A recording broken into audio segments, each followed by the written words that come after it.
Welcome to our channel கோலமி Divya. Hi friends, எல்லோரும் எப்படி இருக்கீங்க? நாளைக்கு பார்த்தீங்கன்னா தமிழ் புத்தாண்டு.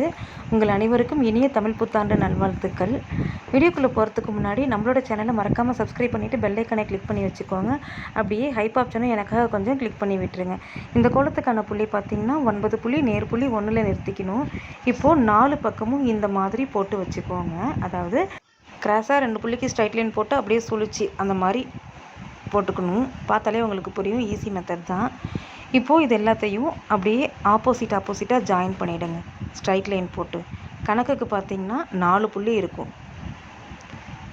இந்த மாதிரி ஸ்ட்ரைட் லைன் போட்டு முடித்ததுக்கப்புறம் வெளியில் உள்ள அந்த 3 புள்ளியில் 2 புள்ளிக்கு இந்த மாதிரி ஸ்ட்ரைட் லைன் போட்டு லைட்டாக வளைச்சி திரும்பவும் ஸ்ட்ரைட் லைன் இந்த மாதிரியே எல்லா பக்கமும் போட்டு அப்படியே ஃபினிஷ் பண்ணிக்கோங்க. இந்த 2 புள்ளிக்கு அப்படியே ஸ்ட்ரைட் லைன் போட்டுட்டு அப்படியே வளைச்சி ஜாயின் பண்ணிவிடுங்க. இதே போலவே எல்லா பக்கமும் போட்டுங்க. நடுவில் உள்ள அந்த 4 புள்ளிக்கும் இந்த கார்னரில் இருக்குது பார்த்திங்களா, அந்த மாதிரி டிசைனே போட்டு ஃபினிஷ் பண்ணிக்கோங்க. உள்ள பார்த்திங்கன்னா அந்த டாட்டையே அப்படியே குட்டி குட்டியாக நிறைய டாட் கொடுத்து ஒரு சிம்பிளாக ஒரு ஃப்ளார் மாதிரி மேக் பண்ணியிருக்கேன்.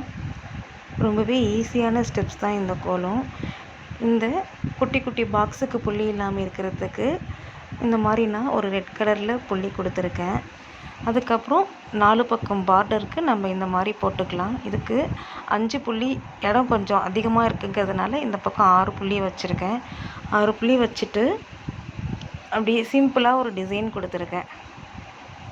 இந்த டிசைனே 4 பக்கமும் மற்ற 3 பக்கமும் நீங்கள் கொடுத்துக்கோங்க. பார்க்க நல்லாயிருக்கும். நாளைய தமிழ் புத்தாண்டுக்கு கனி காணுதல் அப்படின்ட்டு சொல்கிறது. அது ஒன்றும் இல்லை, கண்ணாடி வச்சு வீட்டில் பழங்கள், பூ வகைகள், அப்புறம் பார்த்திங்கன்னா பருப்பு வகைகள், உங்களால் என்ன பொருள் புதுசாக வாங்க முடியுமோ வாங்கி வச்சு காலையில் எழுந்தவுடன் அதை குளிச்சுட்டு அங்கே சாமி ரூமுக்கு போய்ட்டு அதை பார்க்குறது அப்படிங்கிறது ரொம்பவே விசேஷமானது. இப்போது இந்த மாதிரி மேலே உள்ள அந்த சுழிச்சு போட்டிருக்கோம் இல்லையா, அதில் தாமரைப்பூ மாதிரி போட்டுக்கலாம். ஏன்னா சிக்கு கோலமாக இருக்குது அப்படிங்கிறதுனால இந்த கோலம் போடுறதுக்கு யோசிக்கலாம். அதனால சில பேர் பார்த்திங்கன்னா சிக்கு கோலம் தான் போட தெரியும். அந்த மாதிரி உள்ளவங்களுக்கு இந்த மாதிரி விசேஷ தினங்களில் தாமரைப்பூ போடுறது ரொம்பவே நல்லது. அது மகாலட்சுமிக்கு உகந்ததாக இருக்கிறதுனால தாமரையும் சேர்த்துக்கலாம் கோலத்தோட. ரொம்பவே அழகான சிக்கு கோலத்துடன் கூடிய தாமரை இருக்கிற மாதிரியான ஒரு விசேஷமான கோலம் இது. மீண்டும் ஒரு முறை உங்கள் அனைவருக்கும் இனிய தமிழ் புத்தாண்டு நல்வாழ்த்துக்கள். இந்த கோலம் எப்படி இருக்குங்கிறத கமெண்ட்டில் சொல்லுங்கள். கோலம் பிடிச்சிருந்ததுன்னா லைக் பண்ணிவிடுங்க. நம்மளோட சேனலை மறக்காமல் சப்ஸ்கிரைப் பண்ணிவிட்டு பெல் ஐக்கானை கிளிக் பண்ணி வச்சுக்கோங்க. தேங்க்யூ ஸோ மச் ஃபார் வாட்சிங்.